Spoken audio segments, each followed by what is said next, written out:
ओम शांति।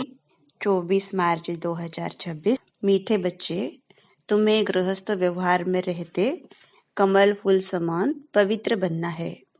एक बाप की मत पर चलना है, कोई भी डिससर्विस नहीं करनी है। प्रश्न: किन बच्चों को माया जोर से अपना पंजा मारती है? बड़ी मंजिल कौन सी है? उत्तर: जो बच्चे देह अभिमान में रहते हैं उन्हें माया जोर से पंजा मार देती है, फिर नाम रूप में फंस पड़ते हैं। देह अभिमान आया और थप्पड़ लगा, इससे पदभ्रष्ट हो जाता है। देह अभिमान तोड़ना यही बड़ी मंजिल है।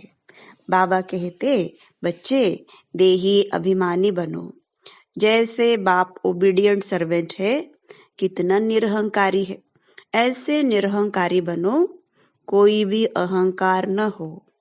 गीत: न वह हमसे जुदा होंगे। ओम शांति। बच्चों ने गीत सुना। बच्चे कहते हैं, हम बाबा के थे और बाबा हमारा था जब मूल वतन में थे। तुम बच्चों को ज्ञान तो अच्छी रीति मिला है। तुम जानते हो हमने चक्र लगाया है, अब फिर हम उनके बने हैं। वह आया है राजयोग सिखाकर स्वर्ग का मालिक बनाने। कल्प पहले मुहाफिक फिर आया है। अब बाप कहते हैं, हे बच्चे, तो बच्चे होकर यहाँ मधुबन में नहीं बैठ जाना है। तुम अपने गृहस्थ व्यवहार में रहते कमल फूल समान पवित्र रहो।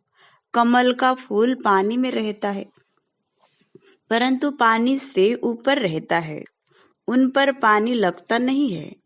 बाप कहते हैं, तुमको रहना घर में ही है, सिर्फ पवित्र बनना है। यह तुम्हारा बहुत जन्मों के अंत का जन्म है।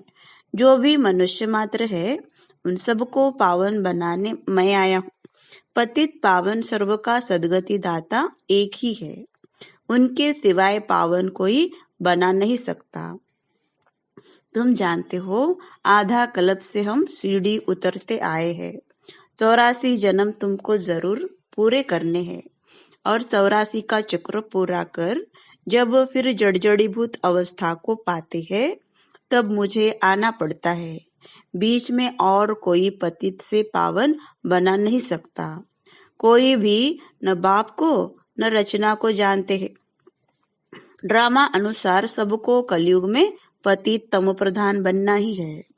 बाप आकर सबको पावन बनाए शांति धाम में ले जाते हैं और तुम बाप से सुखधाम का वर्षा पाते हो। सतयुग में कोई दुख होता नहीं है। अभी तुम जीते जी बाप के बने हो। बाप कहते हैं, तुमको गृहस्थ व्यवहार में रहना है।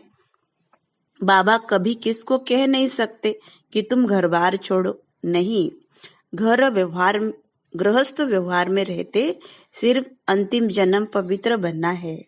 बाबा ने कभी कहा है क्या कि तुम घर बार छोड़ो? नहीं, तुमने ईश्वरीय सेवा अर्थ आपे ही छोड़ा है। कई बच्चे घर गृहस्थ में रहते भी ईश्वरीय सर्विस करते हैं, छुड़ाया नहीं जाता है। बाबा किसको भी छुड़ाते नहीं है। तुम तो आपे ही सर्विस पर निकले हो। बाबा ने किसको छुड़ाया नहीं है। तुम्हारे लौकिक बाप शादी के लिए कहते हैं, तुम नहीं करते हो क्योंकि तुम जानते हो कि अब मृत्यु लोक का अंत है, शादी बर्बादी ही होगी, फिर हम पावन कैसे बनेंगे? हम क्यों न भारत को स्वर्ग बनाने की सेवा में लग जाए। बच्चे चाहते हैं कि राम राज्य हो, पुकारते हैं ना, हे पतित पावन सीताराम, हे राम आकर भारत को स्वर्ग बनाओ। कहते भी है परंतु समझते कुछ नहीं है। सन्यासी लोग कहते हैं, इस समय का सुख कागविष्ठा के समान है। बरोबर है भी ऐसे।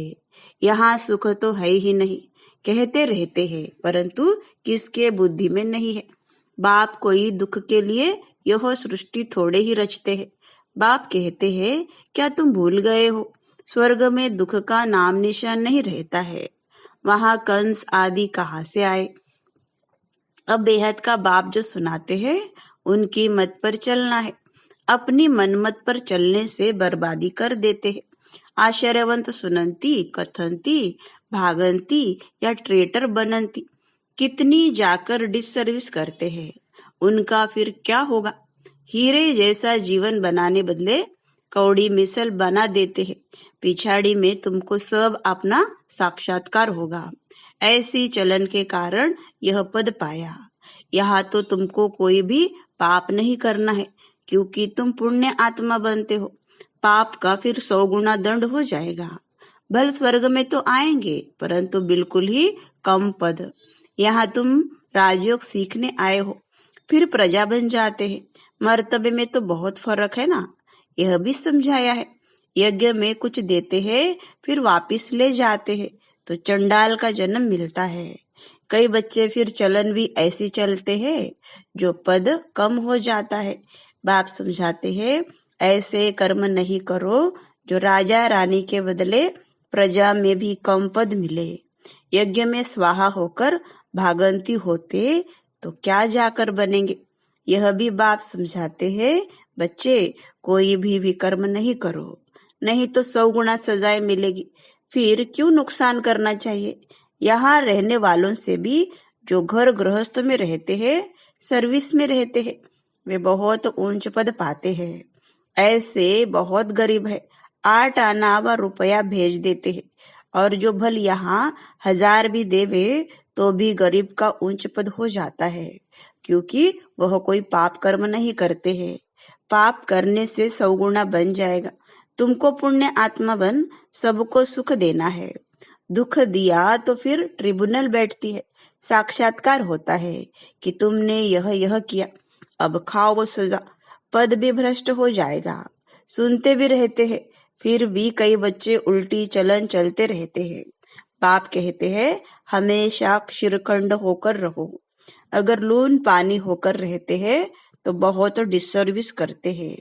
कोई के नाम रूप में फंस पड़ते हैं तो यह भी बहुत पाप हो जाता है। माया जैसे एक चूहा है, फूंक भी देती, काटती भी रहती, खून भी निकल आता, पता नहीं पड़ता। माया भी ब्लड निकाल देती है, ऐसे कर्म करवा देती है जो पता भी नहीं पड़ता। 5 विकार एकदम सिर मुड़ लेते हैं। बाबा सावधानी तो देंगे ना, ऐसा न हो जो फिर ट्रिब्यूनल के सामने कहे कि हमको सावधान थोड़े ही किया। तुम जानते हो, ईश्वर पढ़ाते हैं, खुद कितना निरहंकारी है। कहते हैं हम ओबीडियंट सर्वेंट है। कोई बच्चों में कितना अहंकार रहता है। बाबा का बनकर फिर ऐसे ऐसे कर्म करते हैं जो बात मत पूछो। इससे तो जो बाहर गृहस्थ व्यवहार में रहते वह बहुत ऊंचे चले जाते हैं। देह अभिमान आते ही माया जोर से पंजा मार देती है। देह अभिमान तोड़ना बड़ी मंजिल है। देह अभिमान आया और थप्पड़ लगा। देह अभिमान में आना ही क्यों चाहिए जो पद भ्रष्ट हो जाए। ऐसा न हो वहां जाकर झाड़ू लगाना पड़े। अब अगर बाबा से कोई पूछे तो बाबा बता सकते हैं, खुद भी समझ सकते हैं कि मैं कितनी सेवा करता हूँ, हमने कितनों को सुख दिया है। बाबा मम्मा सबको सुख देते हैं, कितना खुश होते हैं।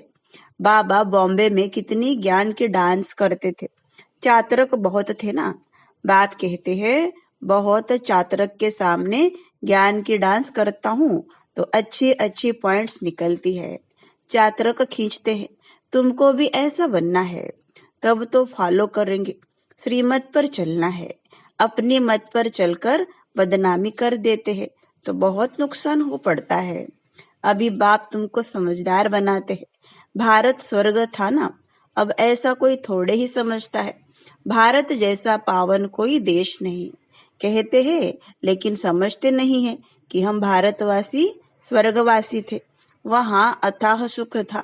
गुरु नानक ने भगवान की महिमा गाई है कि वह आकर मूत पलिती कपड़े धोते, जिसकी ही महिमा एक ओंकार शिवलिंग के बदले अकाल तख्त नाम रख दिया है। अब बाप तुम्हारी सृष्टि का राज समझाते हैं। बच्चे एक भी पाप नहीं करना, नहीं तो 100 गुना हो जाएगा। मेरी निंदा करवाई तो पद भ्रष्ट हो जाएगा। बहुत संभाल करनी है। अपना जीवन हीरे जैसा बनाओ, नहीं तो बहुत पछताएंगे। जो कुछ उल्टा किया है वह अंदर में खाता रहेगा। क्या कल्प कल्प हम ऐसे ही करेंगे जिससे नीच पद पाएंगे। बाप कहते हैं माता पिता को फॉलो करना चाहते हो तो सच्चाई से सर्विस करो। माया तो कहाँ न कहाँ से घुस कर आएगी। सेंटर्स की हेड्स को बिल्कुल निरहंकारी होकर रहना है। बाप देखो कितना निरहंकारी है। कई बच्चे दूसरों से सर्विस लेते हैं। बाप कितना निरहंकारी है, कभी किसी पर गुस्सा नहीं करते। बच्चे अगर ना फरमान बरदार हो तो बाप उनको समझा तो सकते हैं, तुम क्या करते हो बेहद का बाप ही जानते हैं। सब बच्चे एक समान सपूत नहीं होते, कपूत भी होते हैं। बाबा समझानी देते हैं। ढेर बच्चे हैं, यह तो वृद्धि को पाते हजारों की अंदाज में हो जाएंगे। तो बाप बच्चों को सावधानी भी देते हैं, कोई गफलत नहीं करो। यहाँ पतित से पावन बनने आए हो तो कोई भी पतित काम नहीं करो। न नाम रूप में फंसना है, न देह अभिमान में आना है। देही अभिमानी हो, बाप को याद करते रहो, श्रीमत पर चलते रहो। माया बड़ी प्रबल है, बाबा सब कुछ समझा देते हैं। अच्छा, मीठे मीठे सिकलते बच्चों प्रति माता पिता बाप दादा का याद प्यार और गुड मॉर्निंग। रूहानी बाप की रूहानी बच्चों को नमस्ते। हम रूहानी बच्चों की रूहानी बाप दादा को याद प्यार गुड मॉर्निंग और नमस्ते। धारणा के लिए मुख्य सार, पहली पॉइंट, बाप समान निरहंकारी बनना है। किसी से सेवा नहीं लेनी है, किसी को दुख नहीं देना है। ऐसा कोई पाप कर्म न हो जिसकी सजा खानी पड़े। आपस में क्षीरखंड होकर रहना है। दूसरी पॉइंट, एक बाप की श्रीमत पर चलना है, अपनी मत पर नहीं। वरदान, सेकंड में देह रूपी चोले से न्यारा बन कर्म भोग पर विजय प्राप्त करने वाले सर्वशक्ति संपन्न भव। जब कर्म भोग का जोर होता है, कर्मेंद्रिय कर्म भोग के वश अपनी तरफ आकर्षित करती है। अर्थात जिस समय बहुत दर्द हो रहा हो, ऐसे समय पर कर्म भोग को कर्म योग में परिवर्तन करने वाले साक्षी हो कर्मेंद्रियों से भोगवाने वाले ही सर्वशक्ति संपन्न अष्ट रत्न विजयी कहलाते हैं। इसके लिए बहुत समय का देह रूपी चोले से न्यारा बनने का अभ्यास हो। यह वस्त्र दुनिया की व माया की आकर्षण में टाइट अर्थात खींचा हुआ न हो, तब सहज उतरेगा। स्लोगन, सर्व का मान प्राप्त करने के लिए निर्माणचित बनो। निर्माणता महानता की निशानी है। मातेश्वरी जी के अनमोल महावाक्य। ईश्वर सर्वव्यापी नहीं है, उसका प्रमाण क्या है? शिरोमणि गीता में जो भगवान वाच है, बच्चे जहाँ जीत है वहां मैं हूँ। यह भी परमात्मा के महावाक्य है। पहाड़ों में जो हिमालय पहाड़ है उसमें मैं हूँ, और सांपों में काली नाग में मैं हूँ। इसलिए पर्वत में ऊंचा पर्वत कैलाश पर्वत दिखाते हैं और सांपों में काली नाग। तो इससे सिद्ध है कि परमात्मा अगर सर्व सांपों में केवल काले नाग में है तो सर्व सांपों में उसका वास नहीं हुआ ना। अगर परमात्मा ऊंचे से ऊंचा पहाड़ों में है, गोया नीचे पहाड़ों में नहीं है, और फिर कहते हैं जहाँ जीत वहां मेरा जन्म, गोया हार में नहीं हूँ। अब यह बातें सिद्ध करती है कि परमात्मा सर्वव्यापी नहीं है। एक तरफ ऐसे भी कहते हैं और दूसरे तरफ ऐसे भी कहते हैं कि परमात्मा अनेक रूप में आते हैं, जैसे परमात्मा को 24 अवतारों में दिखाया है। कहते हैं कच्छ मच्छ आदि सब रूप परमात्मा के हैं। अब यह है उन्हों का मिथ्या ज्ञान। ऐसे ही परमात्मा को सर्वत्व समझ बैठे हैं, जबकि इस समय कलयुग में सर्वत्र माया ही व्यापक है। तो फिर परमात्मा व्यापक कैसे ठहरा? गीता में भी कहते हैं कि मैं फिर माया में व्यापक नहीं हूँ। इससे सिद्ध है कि परमात्मा सर्वत्र नहीं है। दूसरा, निराकारी दुनिया आत्मा और परमात्मा के रहने का स्थान। अब यह तो हम जानते हैं कि जब हम निराकारी दुनिया कहते हैं तो निराकार का अर्थ यह नहीं कि उनका कोई आकार नहीं है। जैसे हम निराकारी दुनिया कहते हैं तो इसका मतलब है जरूर कोई दुनिया है, परंतु उसका स्थूल सृष्टि मुहाफिक आकार नहीं है। ऐसे परमात्मा निराकार है। लेकिन उनका अपना सूक्ष्म रूप अवश्य है। तो हम आत्मा और परमात्मा का धाम निराकारी दुनिया है। तो जब हम दुनिया अक्षर कहते हैं तो इससे सिद्ध है वो दुनिया है, और वहां रहते भी तभी तो दुनिया नाम पड़ा। अब दुनियावी लोग तो समझते हैं परमात्मा का रूप भी अखंड ज्योति तत्व है। वो हुआ परमात्मा के रहने का ठिकाना, जिसको रिटायर्ड होम कहते हैं। तो हम परमात्मा के घर को परमात्मा नहीं कह सकते हैं। अब दूसरी है आकारी दुनिया, जहाँ ब्रह्मा विष्णु शंकर देवताएं आकारी रूप में रहते हैं। और यह है साकारी दुनिया, जिनके दो भाग है। एक निर्विकारी स्वर्ग की दुनिया, जहाँ आधा कल्प सर्वदा सुख है, पवित्रता और शांति है। दूसरी है विकारी कलयुगी दुख और अशांति की दुनिया। अब वो दो दुनियाएं क्यों कहते हैं? क्योंकि यह जो मनुष्य कहते हैं स्वर्ग और नरक दोनों परमात्मा की रची हुई दुनिया है। इस पर परमात्मा के महावाक्य है, बच्चे मैंने कोई दुख की दुनिया नहीं रची, जो मैंने दुनिया रची है वो सुख की रची है। अब यह जो दुख और अशांति की दुनिया है वो मनुष्य आत्माएं अपने आप को और मुझ परमात्मा को भूलने के कारण यह हिसाब किताब भोग रहे हैं। बाकी ऐसे नहीं। जिस समय सुख और पुण्य की दुनिया है वहां कोई सृष्टि नहीं चलती। हाँ, अवश्य जब हम कहते हैं कि वहां देवताओं का निवास स्थान था तो वहां सब प्रवृत्ति चलती थी, परंतु इतना जरूर था वहां विकारी पैदाइश नहीं थी, जिस कारण इतना कर्म बंधन नहीं था। उस दुनिया को कर्म बंधन रहित स्वर्ग की दुनिया कहते हैं। तो एक है निराकारी दुनिया, दूसरी है आकारी दुनिया, तीसरी है साकारी दुनिया। अच्छा, ओम शांति। अव्यक्त इशारे। साकार में अगर कोई निमित्त श्रेष्ठ आत्मा साथ में होती है तो उनसे कोई भी बात वेरीफाई कराए फिर करेंगे तो निश्चय बुद्धि होकर करेंगे।